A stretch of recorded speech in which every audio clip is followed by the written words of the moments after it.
Good evening दोस्तों, स्वागत है आपका हमारे YouTube channel be good classes में। आज फिर से न्यूमेरिकल के 5 मोस्ट इम्पोर्टेंट क्वेश्चनों को हल करेंगे। 5 मोस्ट इम्पोर्टेंट क्वेश्चनों को हल करने से पहले अपन कल वाला जो मैंने आपको हल करने के लिए जो क्वेश्चन दिया था उस क्वेश्चन को अपन हल कर लेते हैं। फिर उसके बाद में 5 क्वेश्चनों को अपन हल करेंगे। ठीक है, यह क्वेश्चन सारे के सारे क्वेश्चन पहले एग्जामों में पूछे गए क्वेश्चन है। ठीक है, तो इनको बिल्कुल भी आप इग्नोर ना करिएगा। इनको कंप्लीटली अच्छी प्रकार से आप समझ के और इनके फॉर्मूलों को समझ के और इनको देखिएगा और सीखिएगा। ठीक है, तो आज कल का जो क्वेश्चन था, यदि एक बैटरी 6 घंटे के लिए 10 एम्पियर धारा देती है तो बैटरी का निर्धारित रेटिंग क्या है। बहुत ही सिंपल सा क्वेश्चन है, बहुत ही नॉर्मल सा क्वेश्चन है। बस समझना है आपको निर्धारित रेटिंग क्या है। आपको बैटरी का निर्धारित रेटिंग याद रखना है। देखिए बैटरी का रेटिंग क्या होती है, बैटरी की रेटिंग किस में मापी जाती है ये आपको याद होना चाहिए। बैटरी की रेटिंग हमेशा ध्यान रखना एम्पियर और हावर में मापी जाती है, ये आप ध्यान रखना। ठीक है, बैटरी की रेटिंग हमेशा एम्पियर हावर में मापी जाती है। तो अपन को यहाँ पर एम्पियर देखना है, कितना है एम्पियर 10 है, और हावर कितना है यानी कि घंटा कितना है 6। दोनों को क्या कर देना है अपन को मल्टीप्लाई इनटू कर देना है, तो अपना डायरेक्टली आंसर आ जाएगा 60। 60 अपना ए ऑप्शन यहाँ पर कंप्लीटली सही आंसर रहेगा। बहुत ही सिंपल सा क्वेश्चन था।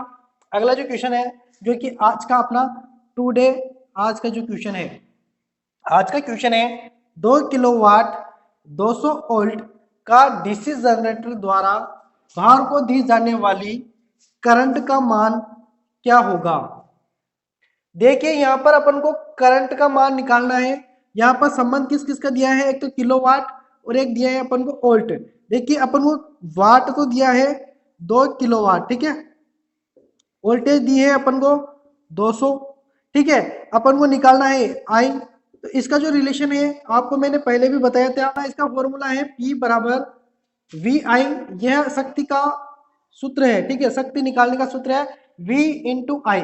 अब इसको अपन चेंज करना है। देखिए अपन मान रख देते हैं पहले, अपना P बराबर दिया है अपन को, ये जो होता है ना ये होता है अपना P बराबर, है ना। तो P बराबर अपने पास दिया है 2, के का मतलब होता है 1000 यानी कि 2000। ठीक है, बराबर V बराबर अपन को दिया है 200, तो यहाँ पर रख देंगे अपन 200 इंटू आई करेंगे। ठीक है, अब देखिए इसको आगे हल करेंगे, आई जहाँ का जहाँ रखेंगे अपन आई, और इस 200 को इसके नीचे लेके आ जाएंगे क्योंकि बराबर से इधर आएगा, इधर इंटू है, इधर आएगा तो बट्टे में आ जाएगा। तो यहाँ पर इसको इस प्रकार से बट्टे में लेके आ जाएंगे, 2 जीरो से 2 जीरो खत्म हो जाएगी, और इससे ये कितनी बार कट जाएगा, 10 बार कट जाएगा। यहाँ पर आ जाएगा अपना 10 एम्पियर। तो यहाँ पर ए ऑप्शन कंप्लीटली सही आंसर रहेगा। बहुत ही सिंपल सिंपल से क्वेश्चन है, बहुत ही नॉर्मल से क्वेश्चन है। इनको बस थोड़ा सा अपन को समझना है और इनको हल कर लेना है। ठीक है, स्क्रीनशॉट ले लेना, स्क्रीनशॉट ले तो और समझ लेना इनको अच्छी प्रकार से। ठीक है, आते हैं नेक्स्ट क्वेश्चन पर जो कि अपना दूसरा नंबर का क्वेश्चन है। दूसरे नंबर का क्वेश्चन, 4 ध्रुव, ध्रुव यानी कि पोल है ना, 4 ध्रुव 3 फेज, इसका मतलब होता है फेज की प्रेरण मोटर 50 हर्ट्ज सप्लाई पर 1440 आरपीएम पर चलती है, तो इसकी सिंक्रोनस गति बताइए। देखिए 4 पोल की मोटर है जो कि कौन सी है, 3 फेज प्रेरण मोटर है, जिसको 50 हर्ट्ज सप्लाई पर चलाया जाता है, और वह मोटर जो है ना 1440 आरपीएम पर घूम रही है। तो इसकी सिंक्रोनस गति बतानी है, यानी कि सिंक्रोनस गति कौन सी होती है, मोटर के अंदर जो वाइंडिंग होती है, 3 फेज वाइंडिंग होती है, उस वाइंडिंग में जो चुंबकीय फ्लक्स गति करता है, जो चुंबकीय फ्लक्स जिस गति करता है उसको सिंक्रोनस स्पीड कहते हैं। तो अपन को जो चुंबकीय फ्लक्स जो घूमता है ना उस स्पीड का अपन को मान निकालना है। देखिए उसका मान निकालने के लिए अपन को क्या करना है, और उसका मान निकालने के लिए n बराबर 120 इंटू एफ बटा पी, यह फॉर्मूला अपन को अप्लाई कर देना है। बहुत ही सिंपल सा फॉर्मूला है। n बराबर n यानी कि होती है गति बराबर 120, फॉर्मूले में अपन को अप्लाई करना है। f बराबर होगी फ्रीक्वेंसी और p बराबर होगा अपना पोल। मान रख देंगे। देखिए मान कैसे रखेंगे, 120 इंटू एफ यानी कि 50 हर्ट्ज, फ्रीक्वेंसी बटा पी, पी कितने पोल है अपने पास, 4 पोल है। इसको हल करेंगे, 4 से 120 कटेगा कितनी बार, तो ये कटेगा 30 बार, 50 को 30 से गुणा करेंगे तो अपना आएगा बराबर 1500। तो यहाँ पर 1500 आरपीएम अपना कंप्लीटली सही आंसर रहेगा, यानी कि बी ऑप्शन अपना कंप्लीटली सही आंसर यहाँ पर रहेगा। ठीक है, क्वेश्चन है अपना तीसरे नंबर का, जो कि बहुत ही सिंपल सा क्वेश्चन है। जो मैं क्वेश्चन यहाँ पर देता हूं, पहले आप उसको करने की कोशिश क्या करें। क्या आपको पता हो तो कमेंट किया करें, फिर उसको देखिए कि सवाल सही किया या नहीं। ठीक है, तो इससे आपका माइंड थोड़ा अच्छे से वर्क करेगा। 5 ओम प्रतिरोध में प्रवाहित होने वाली धारा का मान ज्ञात करें। देखिए यहाँ पर 10 वोल्ट प्रदाय है, यानी कि अप्लाई की गई है, और यहाँ पर अपन को इस 5 ओम के प्रतिरोध में कितनी एम्पियर धारा बह रही है, यह अपन को यहाँ पर निकालना है। एक दो का भी जुड़ा हुआ है, लेकिन इसको आप ध्यान से देखेंगे तो ये किस क्रम में जुड़े हैं दोनों प्रतिरोध। तो यहाँ पर मैं एक और इसी प्रकार का एक और बना देता हूं। यह अपना बैटरी है, ठीक है, ये वाला बैटरी। ठीक है, इसके बाद ये वाला प्रतिरोध, कौन सा वाला, ये वाला 2 ओम का प्रतिरोध। अब ये वाला वायर यहां से गया और मैं इसको इस प्रकार से जोड़ सकता हूं, यानी कि इस प्रकार से अपन जोड़ दूंगा। तो देखिए यहाँ पर आपको अब पता चल रहा होगा कि ये किस क्रम में जुड़ा हुआ है। तो यह समांतर क्रम में जुड़ा हुआ है। किस क्रम में, समांतर क्रम में जुड़ा है। अब यहाँ पर आप ये बात ध्यान रखना कि अगर समांतर क्रम में जुड़ा हुआ है तो इसमें जो वोल्टेज जाएगी वही वोल्टेज इसमें जाएगी, यानी कि अपना 10 वोल्टेज 2 ओम प्रतिरोध को भी 10 वोल्टेज मिलेगा और 5 ओम प्रतिरोध को भी 10 वोल्टेज मिलेगा। अपन को धारा निकालनी है। धारा का ओम का नियम का सूत्र है जो कि I बराबर V बटा R। अब V बटा R है, इसका फॉर्मूला लगा के अपन आंसर निकाल सकते हैं।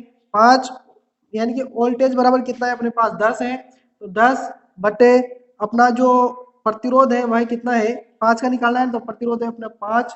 इससे ये काटेंगे, कितनी बार कटेगा, 2 बार कटेगा, 2 एम्पेयर यहाँ पर कंप्लीटली अपना सही आंसर रहेगा। तो समझ में आया हो तो वीडियो को लाइक जरूर कीजिएगा, शेयर कीजिएगा अपने मित्रों को, ताकि वह भी इसका फायदा उठा सके। आते हैं अपने चौथे नंबर के क्वेश्चन पर। मित्रों आते हैं अपन अब अपने अगले क्वेश्चन पर। 4 नंबर का क्वेश्चन है जो कि है 4 पिकोफैरड मान प्रत्येक के 2 संधारित्र, यानी कि 4 पिकोफैरड मान के 2 संधारित्र श्रेणी क्रम में संयोजित किए जाते हैं, उनकी कुल धारिता होगी। देखिए, तो देखिए यहाँ पर अपन को 4 पिकोफैरड के जो कैपेसिटर लगे हुए हैं, संधारित्र को अपन कैपेसिटर कहते हैं, तो श्रेणी क्रम में लगे हुए हैं। तो इस प्रकार से एक तो यह और एक इस प्रकार से यह श्रेणी क्रम में लगे हुए हैं, और अपन को इनका धारिता का मान ज्ञात करना है। ठीक है, तो देखिए प्रतिरोध में क्या होता है, प्रतिरोध में दोनों जुड़ जाते हैं, लेकिन इनमें जुड़ेंगे नहीं। समान मान के हैं, 2 प्रतिरोध है, दोनों 4-4 पिकोफैरड के हैं। दोनों प्रतिरोध क्या है, 4-4 पिकोफैरड के हैं। तो अपन क्या करेंगे, इस जगह क्या करते हैं अपन कि देखिए एक सूत्र तो यह है 1/CT बराबर 1/C1 प्लस 1/C2। ठीक है, इसमें क्या करते हैं अपन C1 यानी कि 1/C1 की जगह अपन मान रख देंगे 4 प्लस 1/4, और इसका लसा निकालते हैं 4, और 4 का भाग 4 में देते हैं 1 बार जाता है, फिर 4 का भाग 4 में देते हैं 1 बार जाता है, बराबर 2/4 आता है। अब ये क्या आया, तो ये जो आया ना, ये आया 1/CT बराबर 2/4 आया। इसको फिर क्या करना पड़ता है, वज्र गुणा करना पड़ता है। वज्र गुणा कैसे किया जाता है, यहाँ पर देखिए, 1 को 4 से गुणा करेंगे और CT को 2 से गुणा करेंगे, तो 2CT हुआ है ना, बराबर 4 को 1 से गुणा किया तो 4। अब CT बराबर इस 2 से ये 4 कट जाएगा, यानी कि इस प्रकार से लिख दो, इससे कटेगा बचेगा क्या 2। तो यहाँ पर अपना 2 आंसर करेक्टली सही आंसर रहेगा। या अपन इसको डायरेक्ट भी कर सकते हैं। डायरेक्ट किस प्रकार से कर पाओगे, देखिए समान मान के प्रतिरोध समान मान की कैपेसिटर है, तो अपन क्या करेंगे, ऊपर तो रख देंगे मान, कितने मान के हैं 4 मान के ना, 4 मान के हैं, तो ऊपर तो अपन 4 रख देंगे। और कैपेसिटरों की संख्या क्या है, कैपेसिटरों की संख्या है 2, तो अपन यहाँ 2 का कर देंगे इसमें भाग, बराबर क्या आएगा अपना 2। देखिए या तो इससे आप निकाल सकते हैं, यह लंबा पड़ता है, और आपको पता है कि यहाँ पर समान मान के प्रतिरोध समान मान की कैपेसिटर है, समान मान की कैपेसिटर है, तो कैपेसिटरों का मान और उनमें भाग दे देना है अपन को उनकी संख्या। 2 संख्या थी, 2 का भाग दे दिया अपन ने उसके मान में, अपना आंसर निकल के आ गया। तो इस प्रकार से भी आप इसको हल कर सकते हैं। ठीक है, ध्यान रखना कि यहाँ पर ये जो क्रम है ना, क्रम का ध्यान रखना, श्रेणी क्रम में है तो इस प्रकार से करना है, अगर समांतर क्रम में होता तो इन दोनों को आप जोड़ देते, 4 और 4 8 हो जाता, ठीक है। लेकिन इसमें क्या होता है कि प्रतिरोध का उल्टा होता है, प्रतिरोध में श्रेणी क्रम में जुड़ता है, इसमें श्रेणी क्रम में इस प्रकार से कम हो जाता है, ठीक है। तो ये आप ध्यान रखना। आगे जो क्वेश्चन है अपना, 1 kilo watt ampere 1 kilo volt ampere 240 volt से 120 volt single phase 1 kilo volt ampere है ना, 240 वोल्ट प्रति 120 वोल्ट, यानी कि 240 को 120 में कन्वर्ट करने वाला सिंगल फेज ट्रांसफार्मर में करंट की गणना करें। इसमें आपको करंट की गणना करनी है। ऑप्शन आपको दिए गए हैं 4.16 ampere, 6.72 ampere, 8.33 ampere, D option दिया गया है 9.12 एम्पियर। इसका आंसर आपको कल वाली क्लास में दिया जाएगा।